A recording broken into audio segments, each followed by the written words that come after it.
வருஷங்கள் எப்படிதான் ஓடிவிடுகின்றன. வாழ்க்கை முறைதான் எப்படி எப்படி மாறிவிடுகின்றது. சுயேட்சையாக ஓடியாடி தெரிந்து, நெல்லி மரத்தில் கல்லெறிந்து, குளத்தில் குதித்து நீச்சல் அடித்து, கூச்சலிட்டு சண்டை போட்டு, கலகலவென்று சிரித்து மகிழ்ந்து, எப்படி எப்படி எல்லாமோ இருந்த ஒரு குழந்தை மேல் ஒற்றை தாவணி அணிந்து கொண்டு, அது தோளிலிருந்து நழுவி விடாதபடி இழுத்து கட்டி கொண்டு, கதவு மறைவில் பாதி முகம் வெளியில் தெரியும்படி குற்றவாளி போல எட்டி பார்க்கின்ற பரிதாபத்துக்கு இத்தனை சடுதியில் வந்து விடுகிறதோ?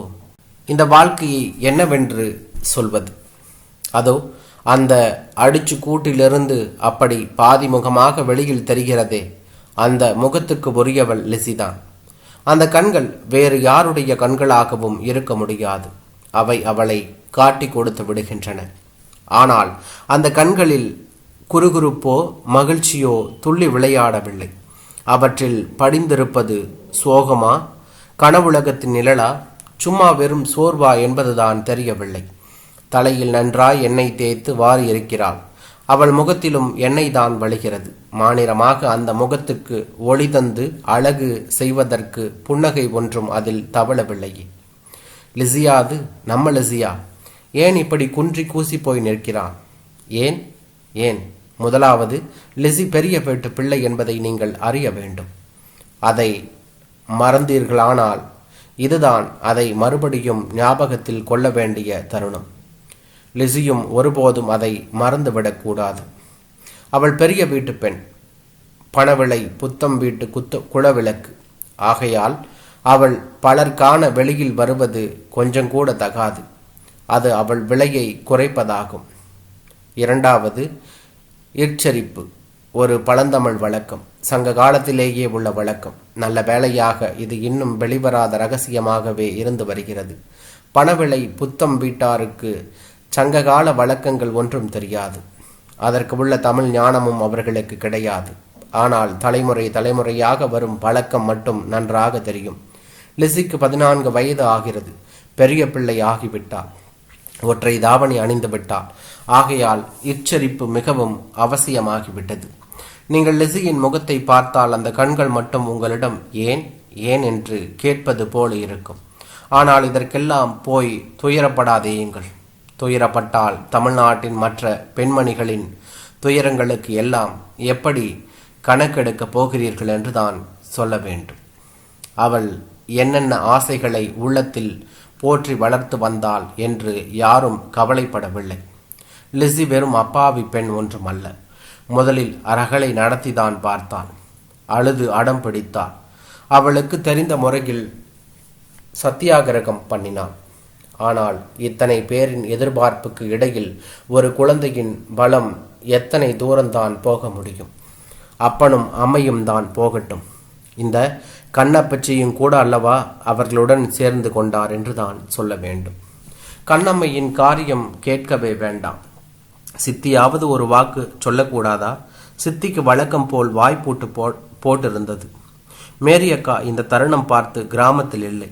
மேரியக்கா பாளையங்கோட்டையில் இருக்கிறாள். காலேஜில் படிக்கிறாள் என்று தான் சொல்ல வேண்டும்.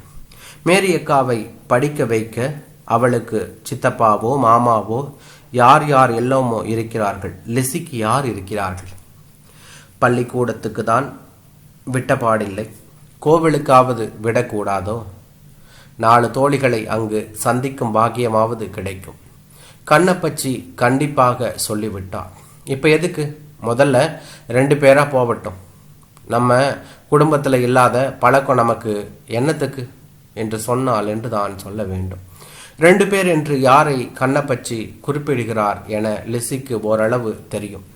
ஆனால் அவள் வருங்காலத்தை விட நிகழ்காலத்திலேயே அக்கறை உடையவள்.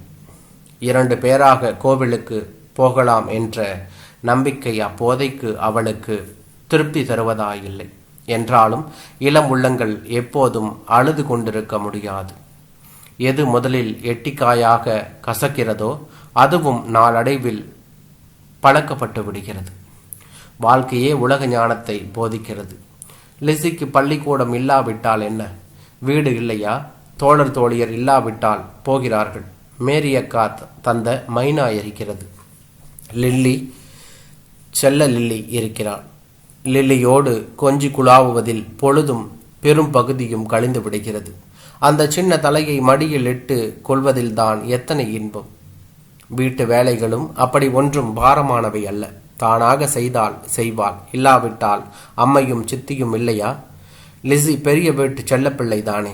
இப்படியாக தன்னை நாளடைவில் சமாதானம் செய்து கொள்கிறாள் அந்த பேதை பெண்.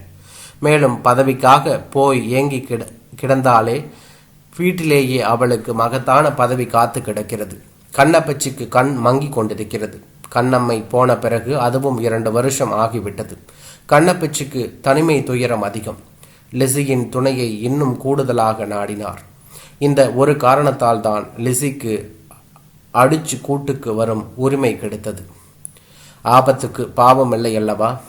கண்ணப்பச்சி நினைத்த நேரம் தினப்பத்திரிகையும் வாசித்து கொடுக்க வேறு யார் இருக்கிறார்கள்? ஆகையால் லிஸிக்கு அடிச்சக்கூட்டின் பெருமையுடன் நடமாடும் பதவி கிடைத்தது. அம்மைக்கும் சித்திக்கும் கிடைக்காத பதவி. அவர்கள் மாமனாருடன் பேசக்கூடாது. அவர்கள் கணவன்மார்களும் சித்தப்பாவும் இப்படி ஆகிவிட்டாரே என தங்கள் தந்தையுடன் பேசுவதில்லை. லிஸிதான் அந்த வீட்டில் கண்ணப்பச்சிக்கு ஊன்றுகோல். அவளுக்கு அது புரியவும் செய்தது. அதனால் கண்ணப்பச்சியிடம் அவளுடைய பாசம் இன்னமும் அதிகமாயிற்று என்று தான் சொல்ல வேண்டும். வீட்டிலும்தான் என்னென்ன மாற்றங்கள். ஆடு குலை தென்கின்ற மாதிரி வெற்றிலை போட்டு வந்த கண்ணம்மை போய்விட்டார்களே. லிஸி வெற்றிலை எடுத்து கொடுப்பாள் என்று அவள் கையை பார்ப்பதற்கு இப்போது யார் இருக்கிறார்கள்?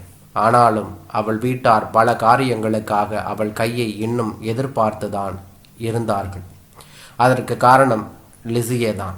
லிஸி மேரியக்காவின் வீட்டிலிருந்து சில பாடங்களை கற்றிருந்தார்.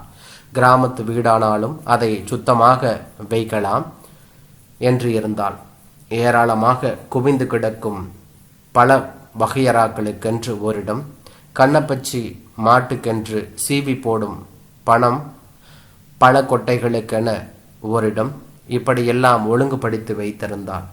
ஈக்களின் தொல்லை இப்போது குறைந்து விட்டது. அடிச்சுக்கூட்டுக்கு நேராக திறக்கும் ஜன்னலுக்கு ஒரு காட்டன் கூட தைத்து போட்டிருந்தான். அது லிஸிக்கு மிகவும் சௌகரியமாக இருந்தது. யாராவது கண்ணப்பச்சியிடம் எப்போதாவது பேசுவதற்கென்று வருவார்கள். அப்போது வீட்டினுள் இருந்து கொண்டே எல்லாவற்றையும் பார்க்கலாம்.